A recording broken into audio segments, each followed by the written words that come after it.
Hello，大家好，又係我匆匆發文記。今日咧就2026年嘅4月1號。咁啊，香港政府有條法例新出嚟，就一定要求呢個的士司機有一種非二維碼收入，一種二維碼嘅收入方式即係收錢方式。咁啊，想啲市民同埋我哋啲同胞就有得俾錢咁解即係方便啲。但係我調翻轉諗，有啲人連俾個八達通都話唔識嘅，即係手機入邊嘅八達通。跟住我問佢，我教佢，佢話：我都整唔到，點整啊？唔識喎。咁你想方便人嘅情況下，人哋又唔識，咁點啊？都唔夠宣傳政府要多啲宣傳先得噶嘛。即係宣傳多啲，喂，話俾人哋聽，喂，人哋攞手機入邊嘅八達通咧，一定要人臉識別。或者係嗰個手指模，跟住做咗認證咧，開咗個圓形俾錢咧，先可以俾錢嘅。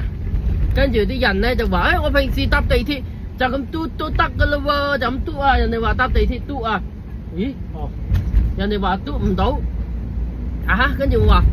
點解人哋搭地鐵可以咁嘟因為地鐵係大公司，人哋入閘仲出閘，佢會扣你張八達通錢噶嘛。咁但係咧，佢哋即係收款退款就方便容易啊嘛。但係我哋的士司機係個體戶，喂，大家你無啦啦人哋嘅八達通或者係你個手機跌咗喺地下或者